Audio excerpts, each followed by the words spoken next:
사랑의 예수님이 저주를 선포하셨습니다. 여러분, 오늘 저는 아주 충격적인 이야기를 하려고 합니다. 우리가 알고 있는 예수님은 어떤 분이십니까? 사랑의 예수님, 용서의 예수님, 온유하고 겸손한 예수님, 어린아이를 안아주시고 죄인을 품어주시고 병든 자를 고쳐주시는 자비로운 예수님. 맞습니다. 예수님은 사랑 그 자체이십니다. 그런데 여러분, 성경을 자세히 읽어보면 우리가 알지 못했던 예수님의 또 다른 모습이 있습니다. 저주하시는 예수님입니다. 마태복음 23장을 보면 예수님께서 바리새인들에게 화이스 진저를 7번이나 선포하십니다. 마가복음 11장을 보면 예수님께서 무화과나무를 저주하셔서 말라 죽게 하십니다. 여러분, 사랑의 예수님이 왜 저주를 선포하셨을까요? 온유하신 예수님이 왜 화이스 진저를 외치셨을까요? 오늘 저는 이 질문에 대한 답을 찾아보려고 합니다. 그리고 더 중요한 질문이 있습니다. 나도 예수님께 저주받을 수 있는가? 혹시 나도 바리새인처럼 살고 있는 것은 아닌가? 혹시 나도 열매 없는 무화과나무처럼 되어버린 것은 아닌가? 오늘 이 말씀을 통해 여러분 자신을 점검해 보시기 바랍니다. 불편하실 수도 있습니다. 마음이 찔리실 수도 있습니다. 하지만 이 말씀이 여러분의 신앙을 바로 세우는 기회가 되기를 바랍니다. 지금부터 집중해서 들어주시기 바랍니다. 바리새인에게 선포하신 7번의 화. 바리새인은 누구였나? 먼저 바리새인이 누구인지 알아야 합니다. 바리새인. 이 이름을 들으면 어떤 이미지가 떠오르십니까? 위선자, 율법주의자, 예수님을 핍박한 사람들. 맞습니다. 우리는 바리새인을 부정적으로 알고 있습니다. 하지만 당시 유대 사회에서 바리새인은 존경받는 사람들이었습니다. 바리새인이라는 말은 히브리어 파루시에서 왔는데 분리된 자들이라는 뜻입니다. 세상의 더러움에서 분리되어 거룩하게 살겠다는 의미입니다. 바리새인들은 율법을 철저히 지켰습니다. 11조도 드렸습니다. 금식도 했습니다. 기도도 열심히 했습니다. 안식일도 철저히 지켰습니다. 겉으로 보기에 이들보다 더 경건한 사람이 없었습니다. 유대인들은 바리새인을 존경했습니다. 저분처럼 살아야 천국에 간다고 생각했습니다. 바리새인은 종교 지도자였고 도덕적 표본이었고 율법의 전문가였습니다. 그런데 예수님께서는 이 존경받는 바리새인들에게 무엇이라고 하셨습니까? 잠깐 여기서 생각해 보십시오. 모든 사람이 존경하는 바리새인에게 예수님은 무엇이라고 하셨을까요? 예수님의 말씀을 들으면 여러분은 충격을 받으실 것입니다. 첫 번째 화, 천국 문을 닫는 자들. 마태복음 23장 13절을 보겠습니다. 화이스 진저 외식하는 서기관들과 바리새인들이여, 너희는 천국 문을 사람들 앞에서 닫고 너희도 들어가지 않고 들어가려 하는 자도 들어가지 못하게 하는도다. 여러분, 이 말씀을 잘 보십시오. 예수님께서 첫 번째로 지적하신 것은 천국 문을 닫는다는 것입니다. 바리새인들은 율법을 가르치는 사람들이었습니다. 회당에서 말씀을 가르쳤습니다. 사람들은 바리새인의 가르침을 듣고 하나님께 나아가야 했습니다. 그런데 예수님께서는 말씀하십니다. 바리새인들이 오히려 천국 문을 닫고 있다고요. 어떻게 천국 문을 닫았습니까? 첫째, 자기들도 들어가지 않았습니다. 바리새인들은 율법을 가르쳤지만 정작 자신들은 율법의 핵심을 몰랐습니다. 율법의 핵심은 사랑입니다. 하나님 사랑, 이웃 사랑입니다. 그런데 바리새인들은 형식만 지켰지 사랑이 없었습니다. 둘째, 다른 사람도 들어가지 못하게 했습니다. 바리새인들은 수많은 규정을 만들었습니다. 율법 위에 율법을 더했습니다. 사람들은 그 무거운 짐에 눌려서 하나님께 나아갈 수 없었습니다. 여러분, 오늘날 교회 안에도 이런 사람이 있을 수 있습니다. 말씀을 가르친다고 하면서 오히려 사람들이 하나님께 나아가는 것을 막는 사람. 복잡한 규정과 전통을 내세우며 은혜를 어렵게 만드는 사람. 자기는 천국에 갈 것처럼 행세하면서 정작 천국의 문에서 멀리 있는 사람. 예수님께서는 이런 자들에게 화이스 진저라고 하셨습니다. 두 번째 화, 개종자를 지옥 자식으로 만드는 자들. 마태복음 23장 15절을 보겠습니다. 화이스 진저 외식하는 서기관들과 바리새인들이여, 너희는 교인 하나를 얻기 위하여 바다와 육지를 두루 다니다가 생기면 너희보다 배나 더 지옥 자식이 되게 하는도다. 여러분, 이 말씀은 정말 충격적입니다. 바리새인들은 열심히 전도했습니다. 바다와 육지를 두루 다니며 이방인을 유대교로 개종시켰습니다. 엄청난 노력이었습니다. 그런데 예수님께서 뭐라고 하셨습니까? 너희보다 배나 더 지옥 자식이 되게 한다. 왜 그럴까요? 바리새인들이 가르친 것은 하나님이 아니라 율법주의였기 때문입니다. 은혜가 아니라 행위였기 때문입니다. 사랑이 아니라 정죄였기 때문입니다. 개종한 사람은 바리새인보다 더 열심히 율법을 지키려고 했습니다. 더 엄격해졌습니다. 더 정죄적이 되었습니다. 더 교만해졌습니다. 결국 하나님께서 원하시는 신앙에서 더 멀어졌습니다. 여러분, 오늘날에도 이런 일이 일어납니다. 전도해서 교회로 데려왔습니다. 그런데 무엇을 가르칩니까?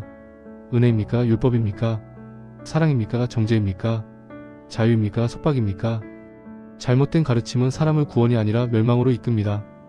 열심히 전도해도 잘못 가르치면 그 사람을 지옥 자식으로 만드는 것입니다. 잠깐 여기서 질문이 있습니다. 여러분은 전도할 때 무엇을 전하고 계십니까? 은혜의 복음입니까? 아니면 율법주의입니까? 다음 말씀을 들으면 더 명확해질 것입니다. 세 번째 화 맹세에 대한 개변.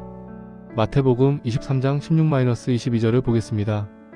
화이스 진저 눈먼 인도자들이여, 너희가 말하되 누구든지 성전으로 맹세하면 아무 일도 아니요 성전의 금으로 맹세하면 지켜야 한다 하는도다. 우매하고 눈먼 자들이여, 어느 것이 크냐? 그 금이냐? 금을 거룩하게 하는 성전이냐? 바리새인들은 맹세에 대해 복잡한 규정을 만들었습니다. 성전으로 맹세하면 안 지켜도 됩니다. 성전의 금으로 맹세하면 지켜야 합니다. 제단으로 맹세하면 안 지켜도 됩니다. 제단 위에 예물로 맹세하면 지켜야 합니다. 이게 무슨 말입니까? 결국 맹세를 해놓고도 안 지킬 수 있는 구멍을 만들어 놓은 것입니다. 약속을 해놓고도 빠져나갈 수 있는 궤변을 만들어 놓은 것입니다. 예수님께서는 이것을 눈먼 인도자라고 부르셨습니다. 왜 눈이 멀었습니까? 본질을 못 보기 때문입니다. 성전이 금보다 큽니다. 제단이 예물보다 큽니다. 하나님이 맹세보다 크십니다. 그런데 바리새인들은 본질은 놔두고 지엽적인 것에 매달렸습니다. 여러분, 오늘날 우리는 어떻습니까? 약속을 하고 안 지킬 궁리를 하지 않습니까? 맹세를 하고 빠져나갈 구멍을 찾지 않습니까? 하나님 앞에서 서원하고 핑계를 대지 않습니까? 예수님께서는 말씀하셨습니다. 마태복음 5장 37절입니다. 오직 너희 말은 옳다 옳다 아니라 아니라 하라. 이에서 지나는 것은 악으로부터 나느니라. 복잡한 맹세가 필요 없습니다. 진실하게 말하고 말한 대로 행하면 됩니다. 네 번째 화 박하와 회양의 11조. 마태복음 23장 23-24절을 보겠습니다. 화이스 진저 외식하는 서기관들과 바리새인들이여, 너희가 박하와 회양과 근체의 11조는 들이대 율법에 더 중한 바 정의와 긍휼과 믿음은 버렸도다. 그러나 이것도 행하고 저것도 버리지 말아야 할지니라. 맹인된 인도자여, 하루살이는 걸러내고 낙타는 삼키는도다. 여러분, 이 말씀은 바리새인의 본질을 정확히 보여줍니다. 박하, 회양, 근체, 이것들은 향신료입니다. 아주 작은 것입니다. 바리새인들은 이런 작은 것까지도 11조를 드렸습니다. 텃밭에서 박하 잎사귀 10개를 따면 한 개는 하나님께 드린 것입니다. 대단하지 않습니까? 이렇게 철저하게 11조를 드리는 사람이 있습니까? 그런데 예수님께서는 화이슬 진저라고 하셨습니다. 왜입니까? 정의를 버렸기 때문입니다. 긍휼을 버렸기 때문입니다. 믿음을 버렸기 때문입니다. 바리새인들은 가난한 자를 외면했습니다. 과부와 고아를 돌보지 않았습니다. 오히려 착취했습니다. 율법의 작은 조항은 지키면서 큰 명령은 어겼습니다. 예수님께서는 이것을 하루살이는 걸러내고 낙타는 삼키는 것이라고 비유하셨습니다. 하루살이는 아주 작은 벌레입니다. 낙타는 아주 큰 동물입니다. 작은 벌레가 음료에 들어갈까 조심하면서 큰 낙타를 통째로 삼키고 있다는 것입니다. 얼마나 어리석은 일입니까? 여러분, 오늘날 우리는 어떻습니까? 예배 시간에 1분 늦는 것은 용납 못하면서 형제를 미워하는 것은 괜찮습니까? 헌금 봉투에 이름 쓰는 것은 철저하면서 이웃을 돌보는 것은 관심 없습니까? 작은 것은 철저히 지키면서 큰 것은 버리는 것, 이것이 바리새인의 특징입니다. 잠깐 여기서 멈춰보겠습니다. 지금까지 4가지 화를 살펴봤습니다. 그런데 여러분, 더 충격적인 말씀이 남아 있습니다. 예수님께서 바리새인을 무엇에 비유하셨는지 아십니까? 5번째 화장과 대접의 것과 소. 마태복음 23장 25-26절을 보겠습니다. 화이스 진저 외식하는 서기관들과 바리새인들이여, 장과 대접의 겉은 깨끗이 하되 그 안에는 탐욕과 방탕으로 가득하게 하는도다. 눈먼 바리새인이여, 너는 먼저 안을 깨끗이 하라. 그리하면 겉도 깨끗하리라. 예수님께서 장과 대접을 비유로 드셨습니다. 바리새인들은 잔의 겉을 깨끗이 닦았습니다. 사람들이 보는 겉모습은 완벽했습니다. 옷차림, 말투, 행동, 기도하는 모습, 성경 읽는 모습, 겉으로는 흠잡을 데가 없었습니다. 그런데 잔의 안은 어떠했습니까? 탐욕으로 가득 차 있었습니다. 방탕으로 가득 차 있었습니다. 겉으로는 경건해 보이지만 속으로는 돈을 사랑했습니다. 겉으로는 거룩해 보이지만 속으로는 음란한 생각이 가득했습니다. 겉으로는 사랑하는 척하지만 속으로는 미움이 가득했습니다. 여러분, 하나님은 어디를 보십니까? 사무엘상 16장 7절입니다. 여호와께서 사무엘에게 이르시되 그의 용모와 키를 보지 말라. 내가 이미 그를 버렸노라. 내가 보는 것은 사람과 같지 아니하니 사람은 외모를 보거니와 나 여호와는 중심을 보느니라. 하나님은 중심을 보십니다. 속을 보십니다. 겉을 아무리 꾸며도 소용없습니다. 예수님께서는 말씀하십니다. 먼저 안을 깨끗이 하라. 속이 깨끗해지면 겉도 자연히 깨끗해집니다. 마음이 변하면 행동도 변합니다. 중심이 바로 서면 겉모습도 바로 섭니다. 반대는 안 됩니다. 겉만 닦아서는 안이 깨끗해지지 않습니다. 여섯 번째 화 회칠한 무덤. 마태복음 23장 27-28절을 보겠습니다. 화 있을진저 외식하는 서기관들과 바리새인들이여 회칠한 무덤 같으니 겉으로는 아름답게 보이나 그 안에는 죽은 사람의 뼈와 모든 더러운 것이 가득하도다. 이와 같이 너희도 겉으로는 사람에게 옳게 보이되 안으로는 외식과 불법이 가득하도다. 이것은 예수님께서 바리새인에게 하신 말씀 중 가장 강렬한 비유입니다. 회칠한 무덤. 당시 유대에서는 유월절 전에 무덤에 흰회를 칠했습니다. 밤에 지나가다가 무덤을 밟으면 부정해지기 때문에 무덤을 잘 보이게 하려고 흰회를 칠한 것입니다. 흰회를 칠한 무덤은 깨끗해 보입니다. 아름답게 보입니다. 그런데 그 안에는 무엇이 있습니까? 죽은 사람의 뼈가 있습니다. 썩은 시체가 있습니다. 모든 더러운 것이 가득합니다. 예수님께서는 바리새인이 바로 이와 같다고 하셨습니다. 겉으로는 아름답습니다. 깨끗합니다. 경건합니다. 그런데 안에는 죽은 것들이 가득합니다. 외식이 가득합니다. 불법이 가득합니다. 여러분, 무덤의 특징이 무엇입니까? 생명이 없습니다. 죽은 것입니다.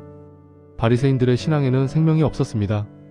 형식만 있고 생명이 없었습니다. 종교만 있고 관계가 없었습니다. 율법만 있고 사랑이 없었습니다. 여러분의 신앙은 어떻습니까? 생명이 있습니까? 없습니까? 잠깐 여기서 여러분 자신을 점검해 보십시오. 나의 신앙은 살아있는 신앙입니까? 죽은 신앙입니까? 이제 마지막 일곱 번째 화를 살펴보겠습니다. 이것이 가장 무서운 말씀입니다. 일곱 번째 화, 선지자를 죽인 자들의 자손. 마태복음 23장 29-33절을 보겠습니다. 화 있을진저 외식하는 서기관들과 바리새인들이여 너희는 선지자들의 무덤을 쌓고 의인들의 비석을 꾸미며 이르되 만일 우리가 조상 때에 있었더라면 우리는 그들이 선지자의 피를 흘리는데 참여하지 아니하였으리라 하니 그러면 너희가 선지자를 죽인 자의 자손임을 스스로 증언함이로다. 너희 조상의 분량을 채우라. 뱀들아, 독사의 새끼들아, 너희가 어떻게 지옥의 판결을 피하겠느냐. 바리새인들은 과거의 선지자들을 존경하는 척했습니다. 무덤을 쌓고 비석을 꾸몄습니다. 그리고 말했습니다. 우리 조상들이 선지자를 죽였지만 우리는 그러지 않았을 것이다. 그런데 예수님께서는 말씀하십니다. 너희가 선지자를 죽인 자의 자손임을 스스로 증언한다. 무슨 말씀입니까? 바리새인들은 과거의 선지자는 존경하면서 현재의 선지자는 핍박했습니다. 과거의 선지자 무덤은 꾸미면서 현재 하나님이 보내신 분은 죽이려 했습니다. 예수님 자신이 바로 하나님이 보내신 분이셨습니다. 그런데 바리새인들은 예수님을 죽이려 했습니다. 조상들이 선지자를 죽인 것처럼 바리새인들도 예수님을 죽이려 했습니다. 결국 같은 일을 반복하고 있었습니다. 예수님께서는 그들을 뱀들아, 독사의 새끼들아라고 부르셨습니다. 얼마나 강한 표현입니까? 사랑의 예수님이 독사의 새끼들이라고 하셨습니다. 그리고 물으셨습니다. 너희가 어떻게 지옥의 판결을 피하겠느냐? 이것은 경고입니다. 회개하지 않으면 지옥의 심판을 피할 수 없다는 경고입니다. 무화과나무 저주 사건.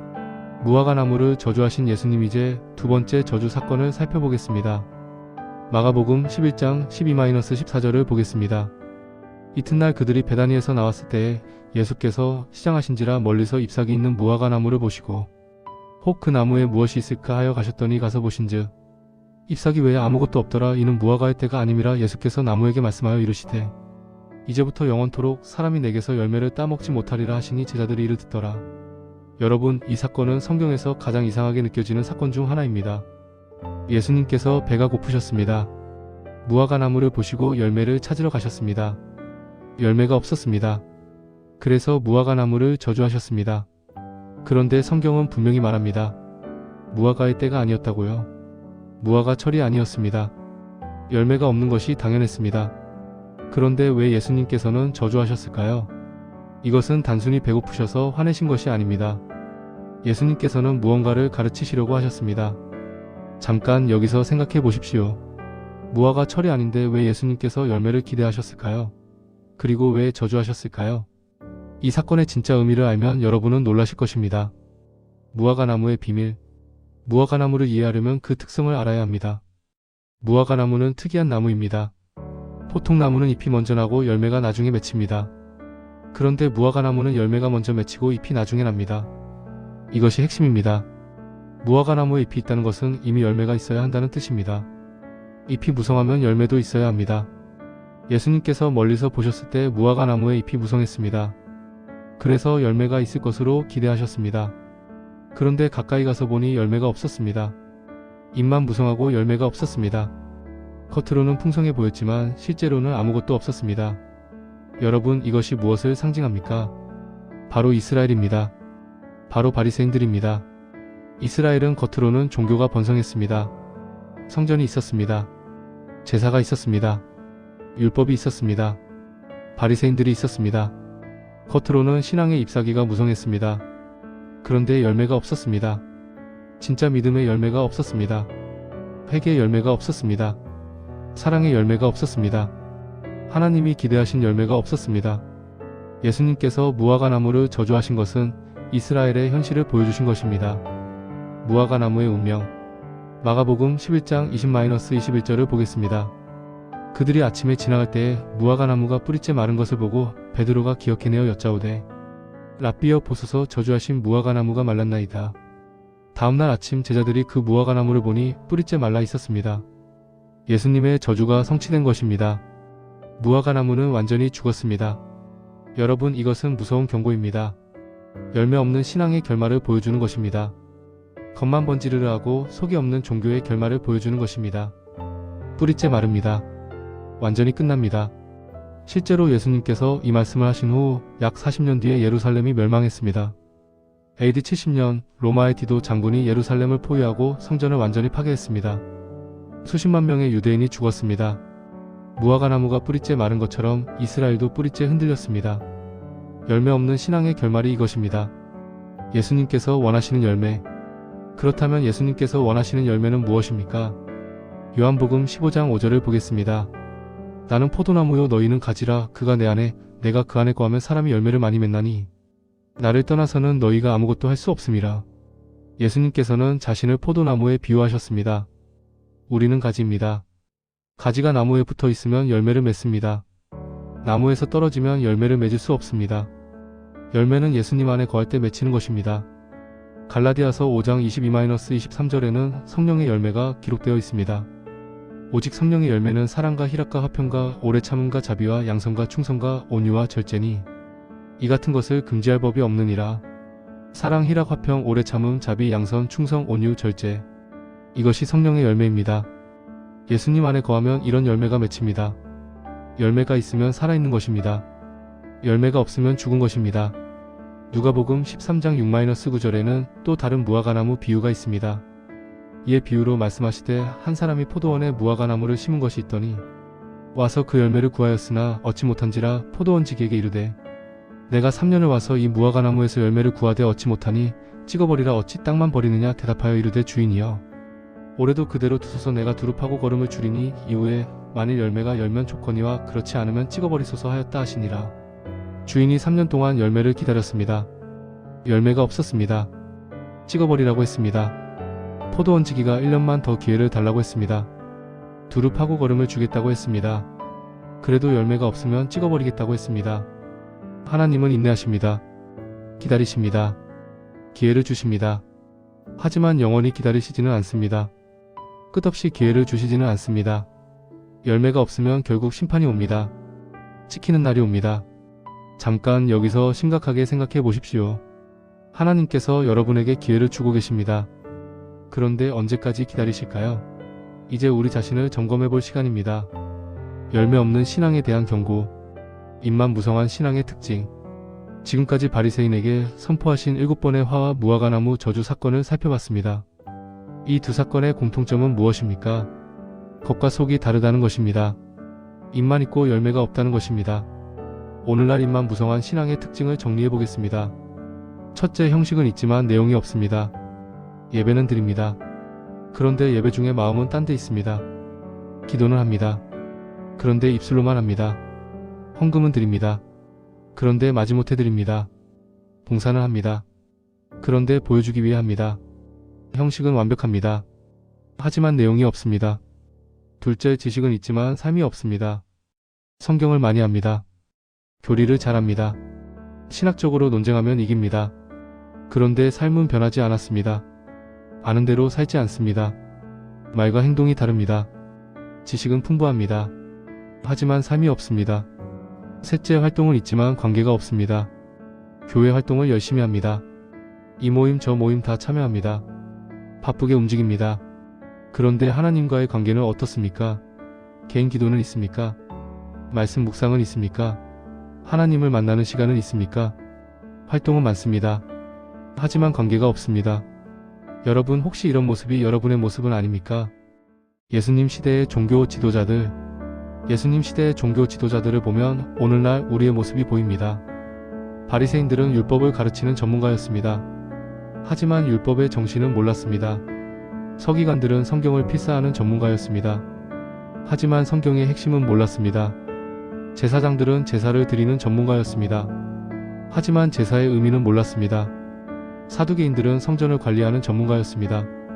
하지만 성전의 주인은 몰랐습니다. 이들은 모두 종교 전문가였습니다. 하지만 하나님을 몰랐습니다. 예수님께서 오셨을 때 이들은 예수님을 알아보지 못했습니다. 오히려 대적했습니다. 결국 예수님을 십자가에 못 박았습니다. 왜 그랬을까요? 잎만 보고 열매를 보지 못했기 때문입니다. 형식만 보고 본질을 보지 못했기 때문입니다. 종교는 있었지만 하나님은 없었기 때문입니다. 잠깐 여기서 질문이 있습니다. 여러분은 종교가 있습니까? 예수님이 있습니까? 교회에 다니십니까? 하나님을 만나십니까? 이 질문에 어떻게 대답하시겠습니까? 마지막 때의 교회 모습. 디모데후서 3장 1-5절을 보겠습니다.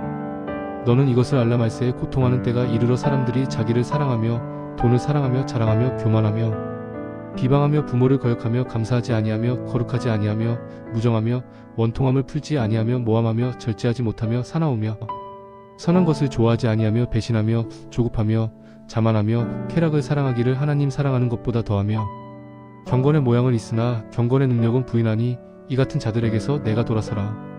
여러분, 이 말씀을 잘 보십시오. 경건의 모양은 있으나 경건의 능력은 부인하는 자들. 이것이 말세의 특징입니다. 마지막 때의 교회 모습입니다.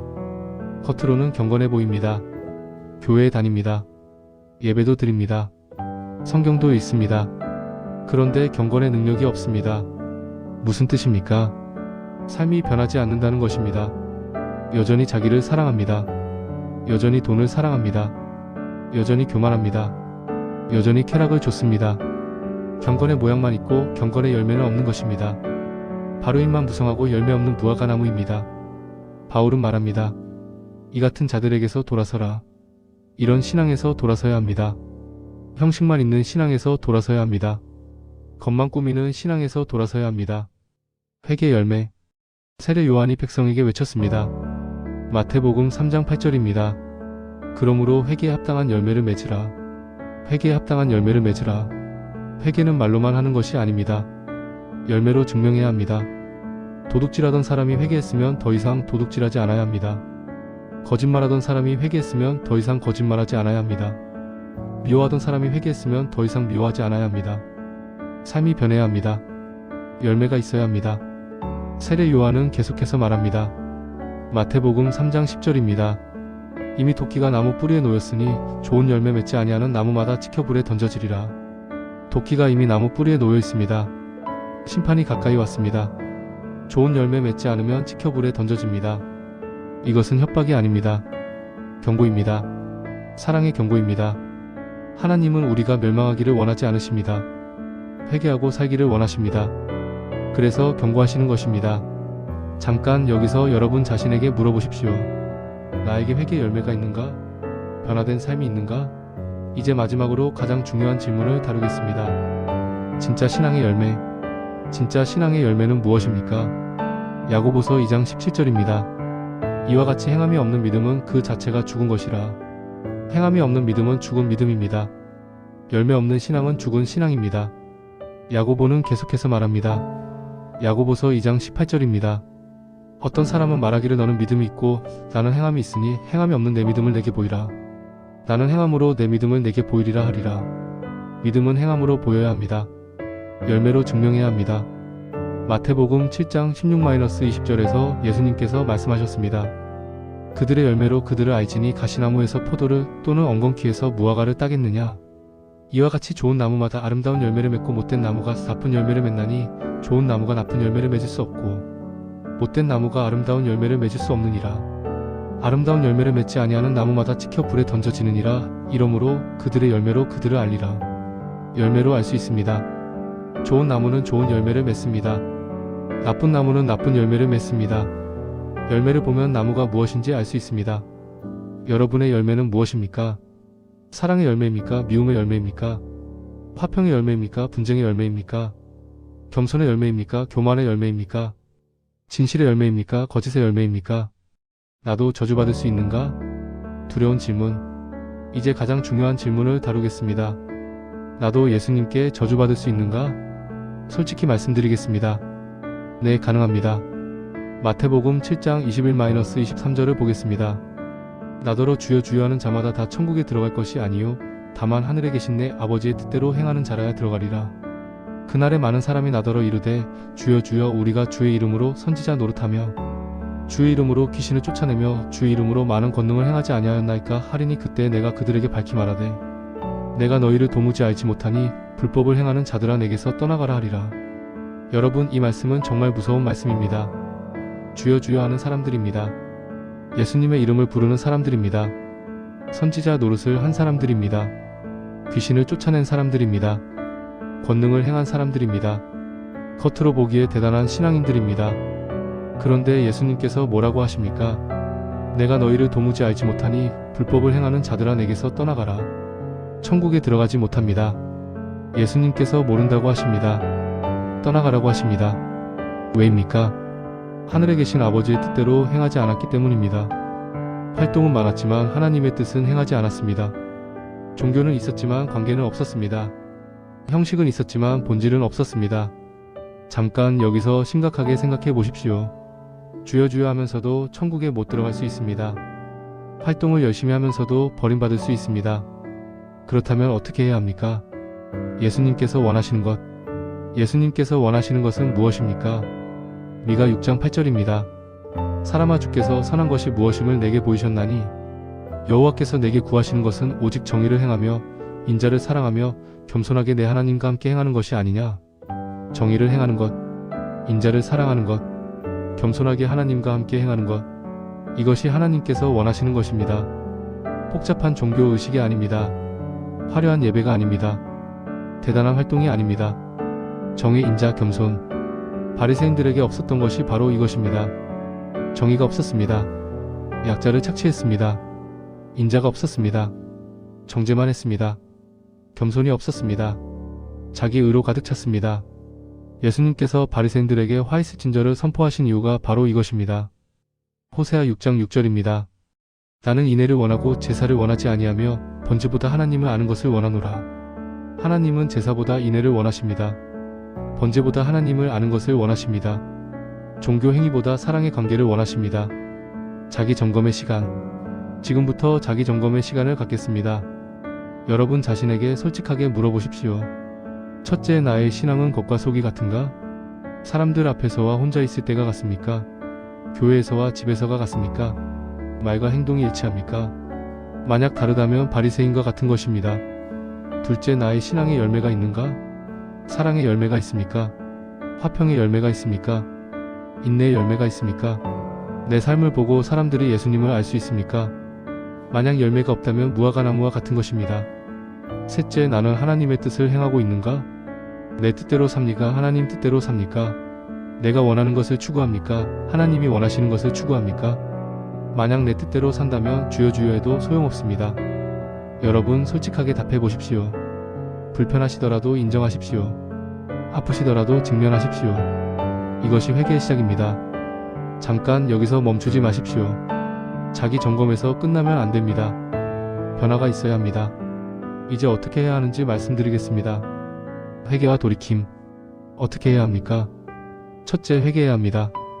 요한일서 1장 9절입니다. 만일 우리가 우리 죄를 자백하면 그는 미쁘시고 의로우사 우리 죄를 사하시며 우리를 모든 불의에서 깨끗하게 하실 것이요. 죄를 자백해야 합니다. 인정해야 합니다. 숨기지 말고 드러내야 합니다. 하나님, 제가 바리새인처럼 살았습니다. 겉만 꾸몄습니다. 열매가 없었습니다. 용서해 주십시오.